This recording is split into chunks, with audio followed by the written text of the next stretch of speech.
La FM, las noticias como son.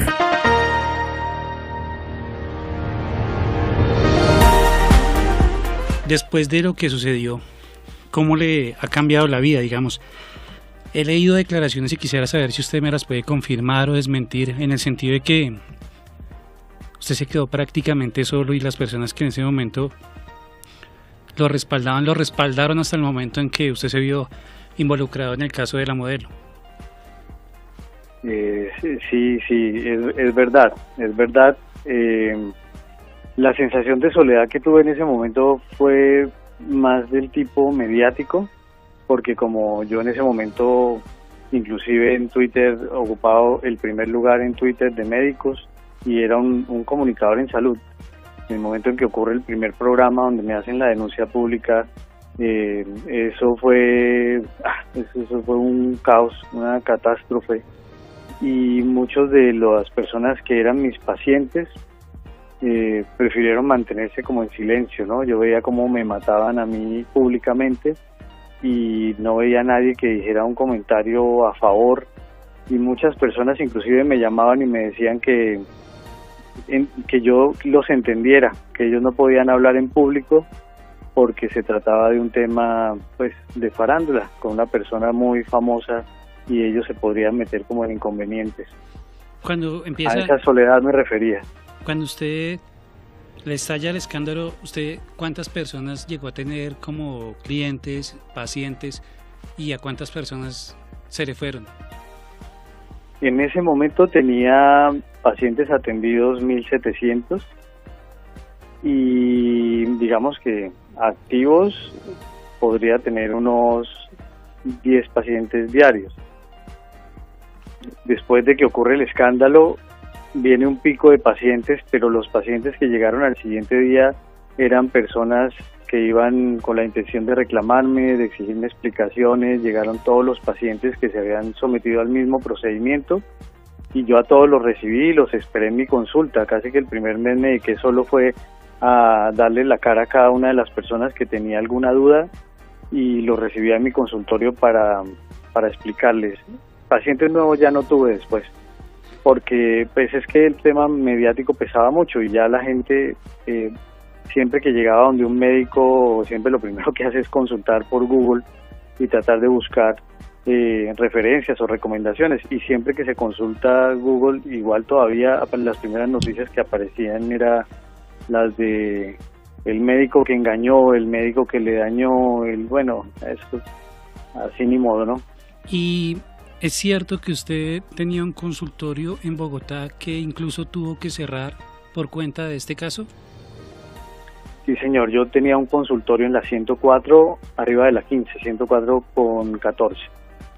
Y ese consultorio lo había tomado hacía poco más de 6 meses con un contrato a 2 años. Y pues cuando ocurre el escándalo, el arriendo que yo pagaba ahí era de 6 millones de pesos. Cuando ocurre el escándalo y ya yo no tengo pacientes, pues me tocó esperar a que se terminara el contrato. Fue muy difícil pagar sin recibir pacientes en esa época, y se terminó porque era más fácil mantener el consultorio abierto y pagar el arriendo mensual que pagar la multa, que eran 3 meses de arriendo. Entonces esperé a que se terminara el contrato y en ese momento pues ya lo entregué y ya no tuve más consultorio. ¿Qué hizo en ese momento? Cuando no tuve consultorio, bueno, el tema empieza como, o sea, inicialmente es la crisis reputacional. Bueno, mucha gente de mi familia estuvieron ahí al lado, que son los que al final siempre están cerca de uno en cualquier dificultad. Y pasó el tiempo y ya con la idea yo de tratar de volver otra vez a hacer consulta, empecé a trabajar ahí sobre la 9ª, por la Carrilera, como con 104, que había un sitio donde alquilan consultorios por horas. Entonces Sí. voy a intentar atender así sea por horas, reservar una hora a un consultorio para ver un paciente, porque de todas maneras había unos pacientes no de farándula, que me seguían como respaldando, ¿no? Como dándome ánimo. Entonces intentaron hacer uno u otro tratamiento. Pero psicológicamente uno va hacia la profundidad, o sea, arrancó eso y después de eso no hubo forma, es como si uno se estuviera ahogando y no logra coger algo o agarrarse a algo para salir. Y eso es lo que yo vivía psicológicamente, me iba profundizando, el dolor cada vez era más grande, pero era un dolor del alma, y fuera de eso, pues económicamente la crisis fue brava. Yo tenía equipos y los equipos son muy costosos, y pues yo era famoso, pero en realidad uno es famoso pero le debe todo al banco. Yo tenía deudas de equipos costosísimas, y cuando termina eso, pues nada, viene todo el reporte en las entidades financieras, vienen los acosos de los bancos, terminé hasta por un tema de impuestos, terminé con un embargo de la Secretaría Distrital de Bogotá. O sea, todo al caído caerle, y cayeron muchas cosas. Y sí, señor, sí, señor. No, quería hasta qué punto me pueda contar, pues sin alterar su privacidad, qué tanto es cierto o no que usted también perdió su familia por cuenta de este caso. Que perdiera mi familia, no. Lo que pasa es que se suscita una crisis familiar muy grande, porque ese año precisamente había muerto mi padre, y pues hubo muchos cambios familiares, y en gran parte mi familia dependía de mis ingresos, mis sobrinos, mis hermanas, y pues nada, es que no sé, cuando hay dificultades económicas representan crisis familiares, pero que haya perdido mi familia, no. ¿En ese momento usted era casado, tenía hijos? No, yo soltero y sin una relación de pareja en ese momento. A veces pensé que si hubiera tenido a alguien hubiera sido algo importante para como agarrarme desde el punto de vista personal, íntimo. Pero pues nada, ya hoy pienso diferente. Pero en ese momento sí sentía que sí estaba como muy abandonado, muy solo. Tomó usted la decisión de irse de la ciudad de Bogotá, ¿verdad? Sí, me pasaron cosas, y es que pues nada, como cada rato se activaba mediáticamente el tema, cada rato veía cómo empezaban a hablar y especulaban mil cosas y volvían a repetir la misma noticia, cierta frecuencia, lo cual me dañaba cada vez más y no me permitía como volver a arrancar. Y en Bogotá me pasó algo que un día dije ya no más, y es que mi mamá sufrió una crisis, quedó inválida, tuvo una enfermedad, me dediqué a ella, o sea, cargar con, pues no sé, cualquier persona que tenga a su madre enferma y que le toque pedir ayuda y esto para poder sacarla adelante, para un taxi para la EPS, para un taxi para la Clínica Colombia, que era donde la estaban atendiendo, era muy duro. Entonces yo le dije a mi mamá, nos vamos cerca donde están los tíos, los hermanos de mi padre que había fallecido, y pues aquí por lo menos, no sé, así sea el apoyo, el mercado, no sé, ellos tenían más comodidades y podía uno cuidar más a mi madre. Y esa es la decisión. El frío allá en Bogotá la estaba volviendo nada, porque era una neuropatía ascendente que perdió el control de esfínteres, inclusive la habilidad de caminar, iba ascendiendo. Entonces el clima aquí pues era importante, y no sé, era desconectarme. Allá yo salía a un todo a mil que iba por allá cerca donde vivíamos a comprar algo, encontraba gente tomándome fotos y subiendo fotos mías en la red, en Twitter en esa época, pues dañando más y contribuyendo más al daño que había ocurrido. Sí. Después de eso, ¿cómo empieza a reponerse? ¿O a qué se dedicó a trabajar? ¿Siempre en lo mismo?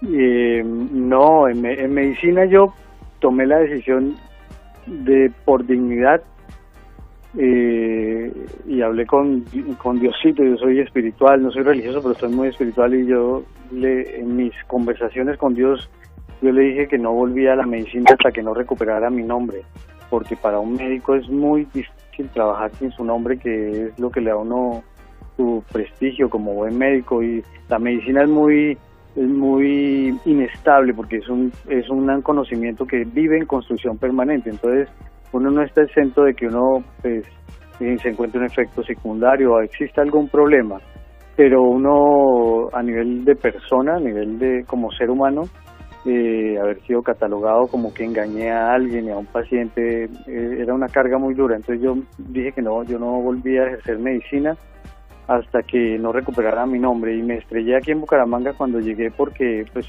como yo me gradué en la UIS y tengo muchos compañeros bien ubicados en empresas, en EPS, y en un intento por apoyarme ellos para que yo pudiera trabajar en otro campo, como médico y con otras especialidades que yo tengo, inclusive participé en procesos de selección. En uno de ellos, me acuerdo, en una EPS importante acá en Bucaramanga, ya alcancé a celebrar con la gerente que ya el otro día ingresaba a trabajar, y al otro día me llamaron a decirme que no, porque el estudio de seguridad que le hacen a uno para ingresar a un cargo reportaba que tenía una denuncia penal y que a nivel reputacional pues mi nombre estaba dañado. Y ahí desistí, yo ya, o sea, me desmotivé, yo dije no más, me empecé a una colega de Cartagena me llamó y me dijo que para que saliera un poquito del estado depresivo en el que estaba, porque no me podía estudiar, me ponía a estudiar, y que ella me ayudaba. Entonces yo busqué un máster en Barcelona por internet, que se trataba de Online Reputation and Community Management, que es como eso, la reputación en línea, cómo manejarla y el tema de redes sociales. Sí. Y estudié eso y le mandé una oferta a todos mis colegas de ayudarles a manejarles sus redes sociales, de hacerles la imagen, diseñar una imagen, subirle un contenido en las redes sociales, y así empecé como a subsistir. Y luego pues saqué de mis talentos de niño el tema del arte, porque pues en realidad nosotros en la casa siempre fuimos artistas y yo siempre trabajé en cerámica, porcelana, hacía esculturas y vivíamos de eso de niño. Y entonces me puse y leí, además me puse a leer de la depresión. Mi psiquiatra me decía que explorara otras actividades para mantener la cabeza ocupada. ¿Cómo hace uno, digamos, en medio de estas dificultades económicas, para a la vez mantener el caso vigente en busca de que lo declararan inocente, pagar abogados? ¿Cómo funcionaba eso?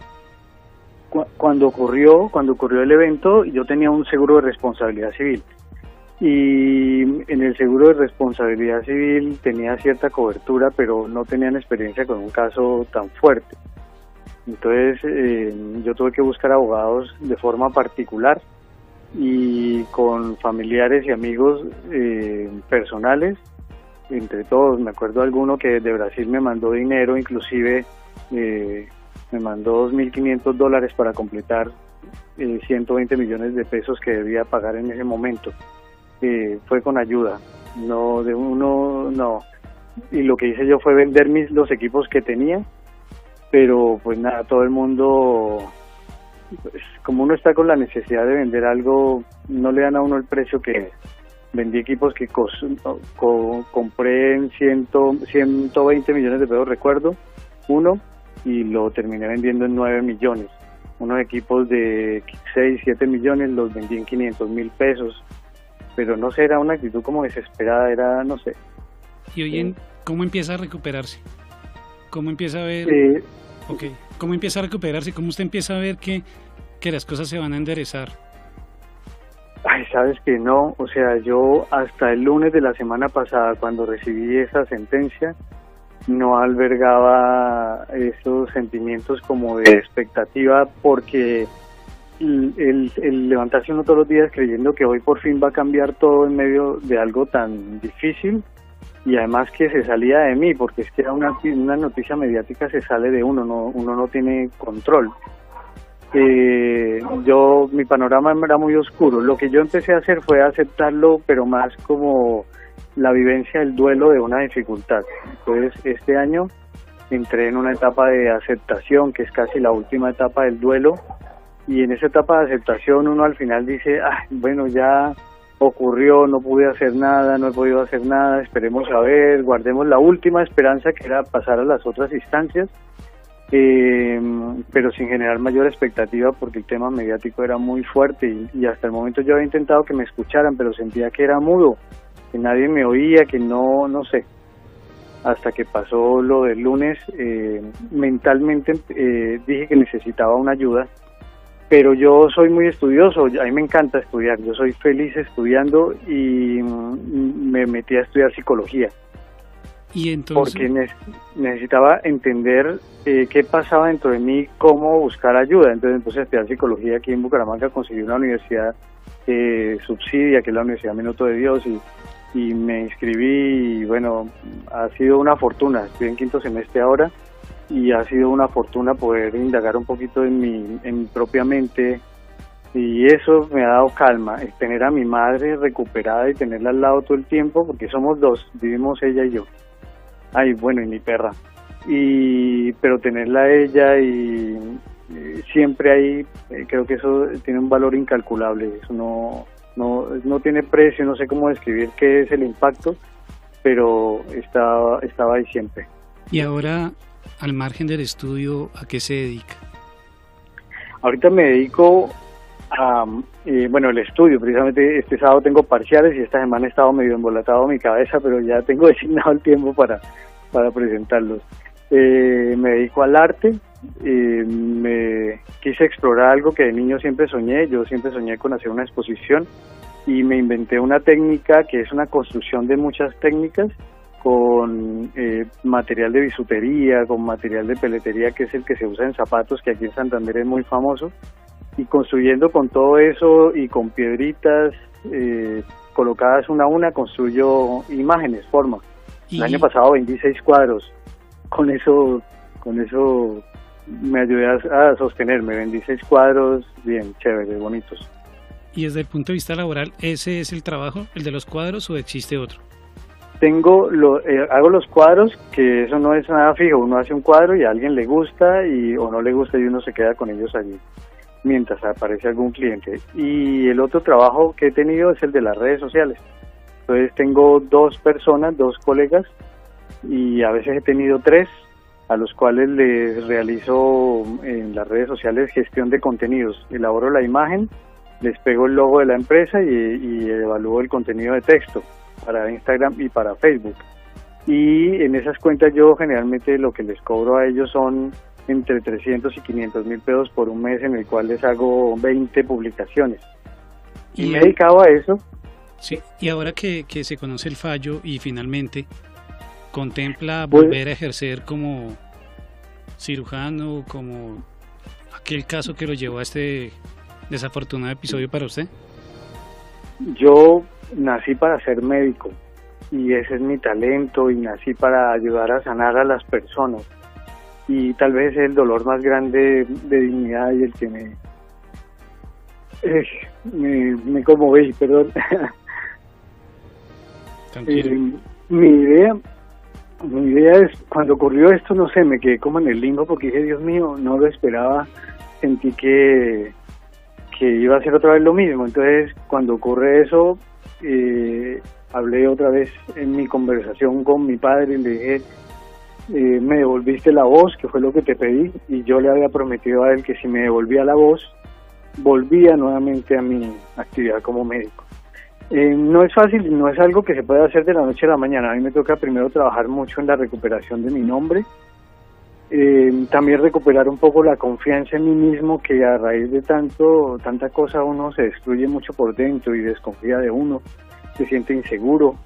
Recomponer un poquito mi autoestima profesional y pues nada, volver, sí, es mi idea, pero también le decía yo algo a mi madre. Si el día que recibí que recibí la noticia, yo le dije a mi madre, yo creo que hoy puedo morir tranquilo. Yo creo, no tengo ambiciones de dinero. Me dolía mucho mi dignidad, me dolía mucho el sufrimiento que tuvo mi familia por lo que sucedió conmigo, pero ese día podía ser, o sea, no es una revancha, no es nada de eso, es una sensación adentro de uno, una cosa muy profunda, que se levanta uno y respira y uno dice, Dios mío, por fin hoy, después de 8 años algo, veo limpio, si me entiendes, puedo salir a la calle y sé que el que se dé cuenta que yo soy el del tema no me va a señalar o no me va a atacar. Para mí es muy doloroso cuando la gente, yo trato de ser muy considerado con el ser humano, considerado, y algo también que le pedí a mi Dios en este tiempo era que me ayudara a ser considerado también con las personas que me hicieron daño, porque también sé que cada quien viene de una historia y a veces la gente se equivoca y bueno, con cosas graves, pero he logrado sanar un poquito en mi corazón. Tengo mucha calma, mucha tranquilidad, tengo felicidad, y si alguien me pregunta qué es felicidad, creo que ya tengo la descripción para eso, y en mi caso pues es esa justicia, haber podido tener la firmeza para no suicidarme en algún momento, para no cometer errores. Pues, señor.